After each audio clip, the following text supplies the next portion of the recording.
Hello, everybody. This is Coresair Mack, President of the Illinois Mental Health Counselors Association. And today I am joined by our very own graduate student board member, Melanie Rice. How are you doing today, Melanie? Doing great. Thank you. All right, perfect. All right, so let's go ahead and jump into it. So, first and foremost, all your fans want to know, how did you become interested in counseling? Oh, it's kind of a long story, chain of events here. So, back in 2009, I started back to school to get my bachelor's degree.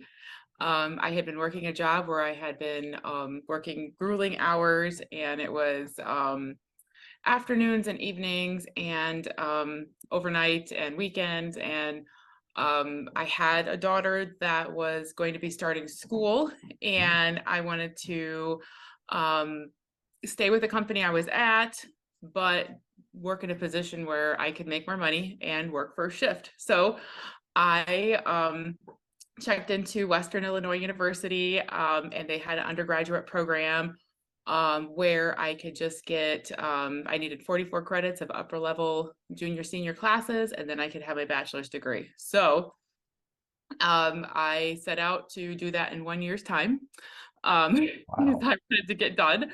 So I took online classes, classroom classes, weekend classes, and I thought, if I could just push through this for 1 more year, then I can do my Monday to Friday job there. And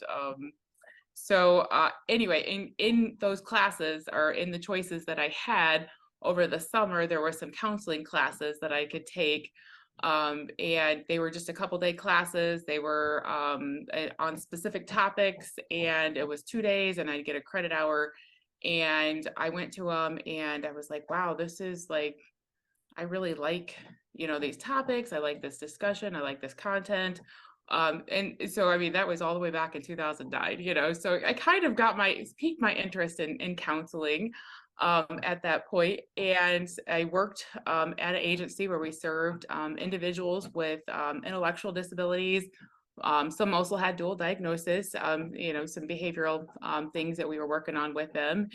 And this has always been an area of human services, counseling, caring for people that I've done my entire adult life. I worked for that company from 1998 to 2016, from 98 to 2010, when I got my bachelor's degree as a resident counselor. And then from 2010 to 2016, I was case manager for the residential community services. Um, that at that point is when I started working for Robert Young Center's community support program as a case manager. And I was there I still am working for Robert Young, but I was in that position up until a couple weeks ago. And as a case manager, service coordinator, and the criteria to be in that program is that the individual had to have a severe mental illness and be on Medicaid, and trying to get as much support of any resources or anything they could do to live in the least restrictive environment. I did that job up until I said, just a couple weeks ago. And since I will be starting practicum in the spring for the counseling program, now I need to free up my weekdays again. So I am now staff at the group home, working Friday through Monday, freeing up my Tuesday, Wednesday, Thursday to do a practicum. Oh, wow. So, That's intense, but yes. bless you for doing it, though. I have picked up hours at the group home. The folks that are currently there were on my caseload. So I know them all very well, and it is just fabulous to be with them in a more laid back setting, doing recreational things. We're having fun. We're learning life skills, and I get to hang out in their home for the 4 day stint for 8 hours a day. So I really enjoy that job as well. I enjoy working for Robert Young, and I hope to continue to move into practicum and internship, and then to as a therapist. All right. Definitely knock on wood, fingers crossed. I'm Yes. 100% sure you'll make it. Right. All right. So I know you are more of what we like to call the business a quote unquote non-traditional student, right? Yes. But ultimately, even before we get into a little bit of that, just remind everybody again, where did you go to school for your undergrad and where are you currently going to school for your graduate degree? Well, I went to Western Illinois University for my undergrad, Mhm. and then I started in the summer of 2021 back at Western Illinois for my master's in Oh, counseling. all right. Representing Western Illinois. We like it. Yes. Yeah. They All right. have a campus that's in Moline that's nearby. I live in Rock Island, and it's like a community college atmosphere. It's low class size. It's everybody knows everybody.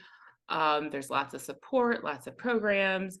There's just it's the right I guess fit for me, being a non-traditional student, to be able to take classes in the evening and to have that one-on-one attention, and it's a very supportive program. Mhm. Oh, I 100% believe it. My mom actually, she got her undergraduate degree from Western, so, Okay. and she says really great things about it. So hearing you say that probably just reaffirms what she says. Mhm. All right, definitely great. So I know you mentioned some of the places that you worked at, right? Mhm. And ultimately, what did you learn as a result from working at those places? What did I learn as a result? Oh, okay. I guess what I learned um, mostly is compassion for people that are in a difficult situation. And, um, they're at a point in their life where they just don't know what to do, and they don't know where to get the help, or they don't know even what maybe they want out of life, and they just need someone to be there with them side by side and just kind of say, like whatever you need, let's figure it out. Let me be somebody that can, kind of help you through this, and we'll try this and we'll try that, and whatever you think works for you and gets you to where you want to be, then we're going to find the resources and the help to do that. Yeah, definitely. Which is great, which is 100% great. You definitely learn a lot of stuff coming out of, your classroom, especially the first place you work. You're like, oh man, it's going to be great. Some people's experience is like, yay, cool. And other people's experience like, oh man, this is horrible.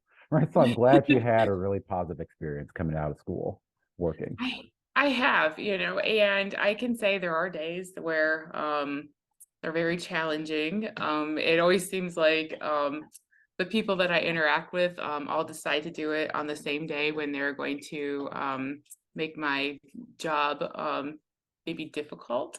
But I've also learned that there are other people just like me that are there, working and are very supportive, just someone that you can consult if you have a question, or you need to know, like linkage to something that this client needs. There's somebody that knows something that can help you out, that you can brainstorm with, that they will just say, hey, do you need to go get a drink of water? Like that sounded intense. So I do get a lot of support from coworkers and those that are there, with me throughout the day. All right, perfect. I am happy to hear that. Having a supportive team is definitely the best, especially in those type of work environments. So then going back a little bit to you being a quote unquote non-traditional student, and I hate that term by the way, because I don't believe there's a right age to go to school or things like that, but ultimately, did being that type of student influence your choice in a graduate program, or why did you choose WIU? Yes. So, I think um, I don't know if this, how much truth is to this, but I believe that with age comes wisdom and comes experiences. And being in this field in counseling, there's lots of things that and situations that have come up and been presented to me by clients. And I was just like, yeah, like I completely can understand that. And either I've been through it, somebody's been through it. I know, lots of lots of situations, and I Mhm. can give them, my encouragement, and of course, as a case manager, I can give them my advice. Um, Right. as to what to do in a situation, giving them their options.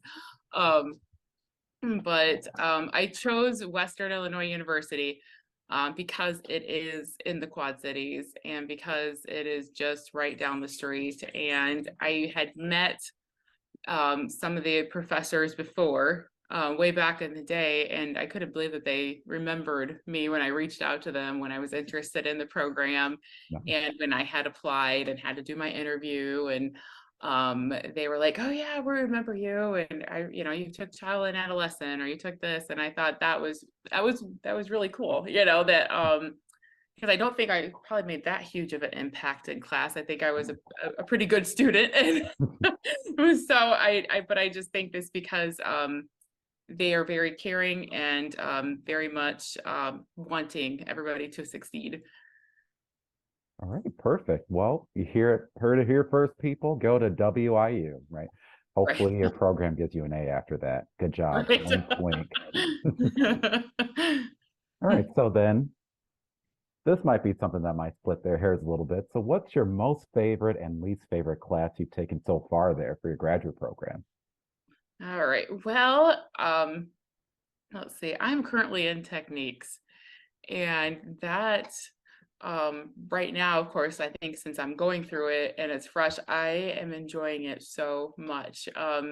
There are just so many different ways to, I guess, kind of facilitate a counseling session.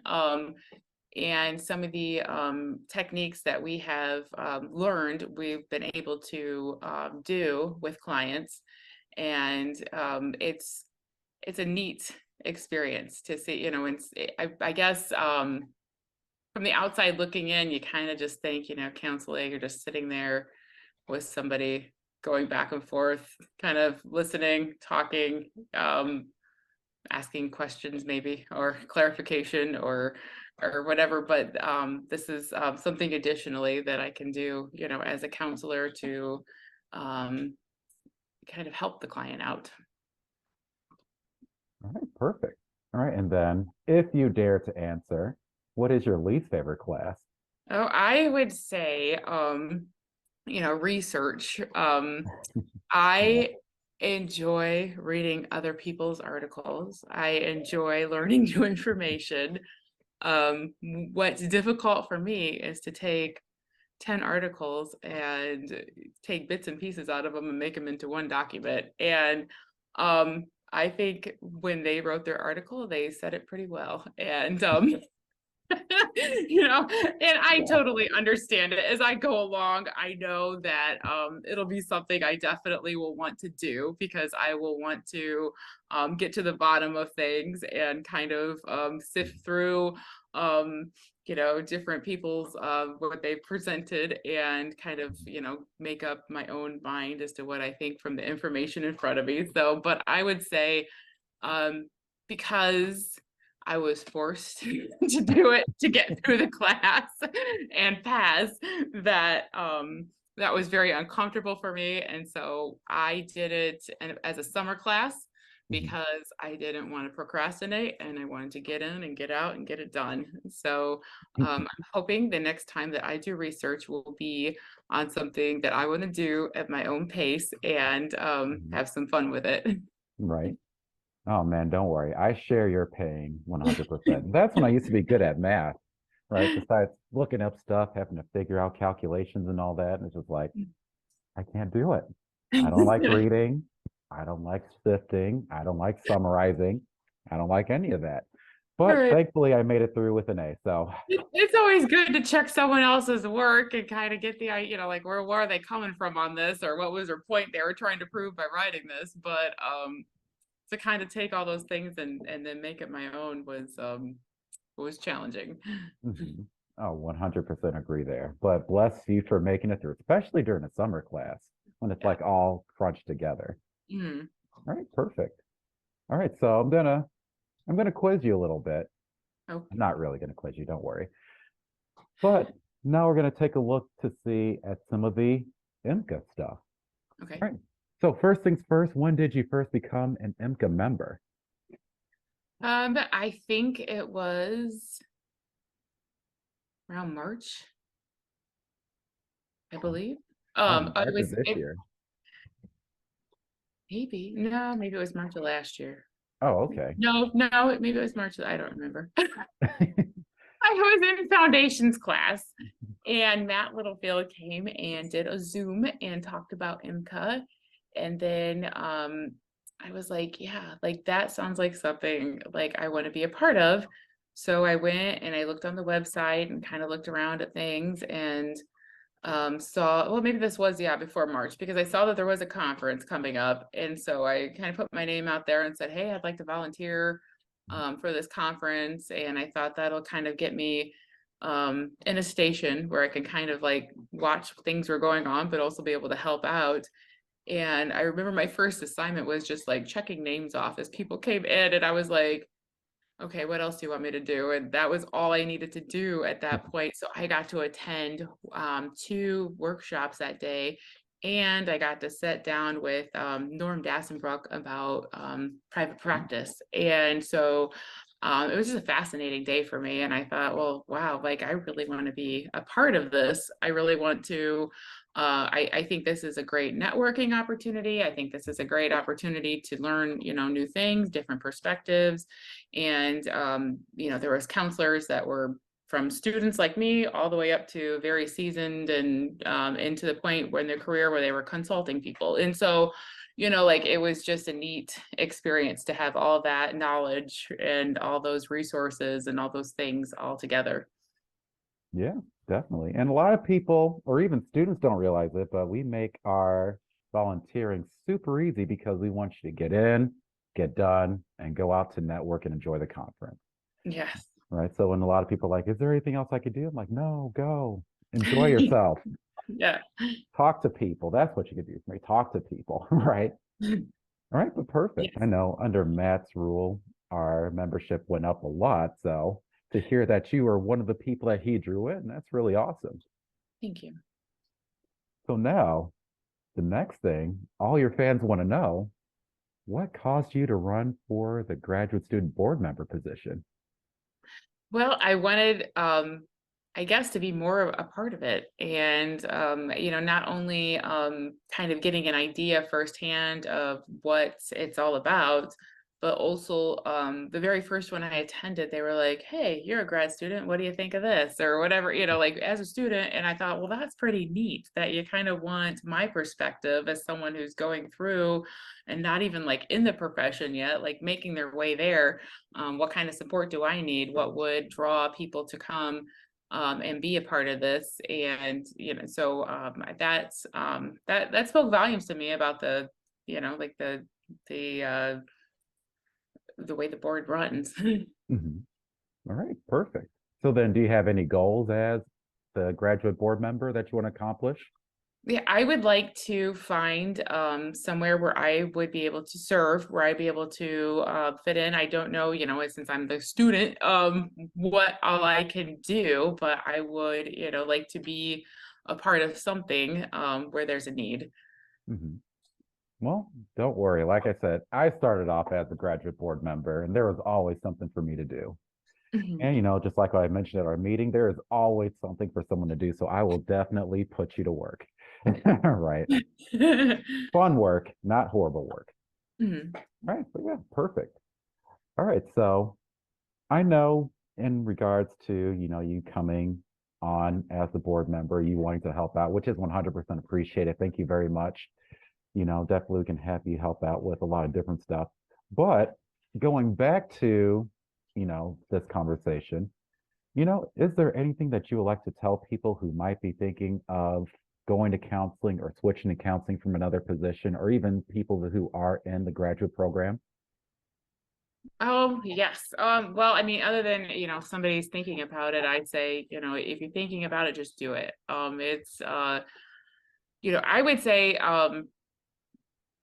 this experience that I have had in the counseling program has been the biggest experience for growth in my life. I've had a very difficult year. It started in December with my father. He passed away just a couple weeks after Thanksgiving. It was December 4th. And it just was a string of events thereafter. My mom's health went downhill. She went into an assisted living. I was taking care of my grandfather because my dad was taking care of him. And so that became my responsibility. So I took on taking care of my grandpa and his household, my mom and her household. And so now my mom's in assisted living. My grandfather died in June. And so, it's just so, I mean, settling my mom's estate, or my dad's estate in the house so she could move, and then settling my grandpa's estate and all his belongings and things and selling his house. And I don't think if I didn't have the support and the push for self-care that I have had in this program, it would have been much more difficult. I mean, for me to, get through it and keep going. I don't know of any other, program like it where, we're writing our personal goals, our self-reflection. We're constantly being asked, well, what are you doing for you? What are you doing to support yourself? And being a non-traditional student and having to be a, single mom, work full time, and going to school full time, there's a lot that goes into planning and scheduling and balancing. And, I don't know if I wouldn't have had that huge push for self-care, like I probably wouldn't have gotten another program. I probably wouldn't have been able to juggle all those things. All right, definitely. Self-care is 100% important. Not a lot of people realize that. And again, I'm sorry to hear about your family and what you had to go through, but thankfully you have the resolve and the resiliency to make it through that and become our graduate board member. Yes, so yay. And then other than that, is there anything else that you would like to say that I haven't had a chance to ask you about? Let me think. I'm sorry. I've got two dogs fighting on the other side of this camera. I don't know if you can hear it. Oh, I no, I would could hear say, it. don't, to graduate students who, maybe have just only participated in, classes and not really got their feet wet with other things, is the sky's the limit when it comes to counseling. There is just so many things that you can do with this profession, just advocating for other people, the social justice piece, the networking, the getting involved and being present. There's just so many opportunities. Yeah, there definitely is a lot of opportunities. I agree there. All right, so then the last and most important question, and don't worry about the dogs. If anybody watched Matt's interview, you would hear his dog barking also. So, like I said, we're dog pet friendly here. I've got a Chihuahua and a pit bull that are, the male just came, and so then that was a tragedy. But I think we're good now. All right, perfect. All right, so then most important question, where can people find you? Oh, I took this question as far as things that I like to do. Every morning I am at the Y. I exercise in some capacity. Some days I do strength training. Some days I just get on the elliptical and go to town, or I will try out a new class. I do some body pump classes, and just so that's one thing that I do every day. And that is part of my self-care routine. I love to exercise. I have boundless energy. And so that helps me with my day to get in there and exercise and kind of tame it down a notch. So not so wild when I get to work. I love doing community events. The Quad Cities, if I can put a plug in for the Quad Cities, is amazing. There are just so many things going on, like all the time. Like we have community theater, we have sporting events, we have live music in the parks, and of course, during better weather. We have, like our music guild. We have, like comedy sports as like an improv comedy, kind of thing. It's just, there's just always something fun to do. And that's usually me when I will sit here and say, oh, wouldn't I just love a day to just sit on my couch and be bored? Yeah, I will like do that. And then I'll be like, oh, you know what? It's Friday. Like this is going on. Like, let's go. And so I'm constantly on the go. So I guess where could you find me? I guess you just have to call and ask it. I'll tell you everything going on that day. Oh, perfect. Great. So where can people contact you if they have any questions or want to pick your brain more about stuff? My email address, I could give that. It's mj-rice@wiu.edu. All right. That would be the best way to get a hold of me because I got that linked to my phone and I check it often. Mainly because also I'm a student and I don't want to miss the beat. Yeah. All right, perfect. Well, you're here to hear, folks. Quad Cities, the best place to be. Definitely, if you guys are visiting there, give Melanie an email outreach and she will recommend all the fun stuff to do out there. Make you an itinerary. Right. There you go. That could be your side job too. Another Right. side job to your side job. Perfect. Yes. Well, why didn't I think about that? Oh, well, doesn't matter. All right. But again, Melanie, thank you very much for the interview. I really do appreciate it. You're welcome. Yeah, perfect. All right. Other than that, that will conclude today's interview. Again, thank you guys very much for tuning in. This is Coresair Mack, President of the Illinois Mental Health Counselors Association, signing out. And I'll see you at the next one. Take care. Thank you.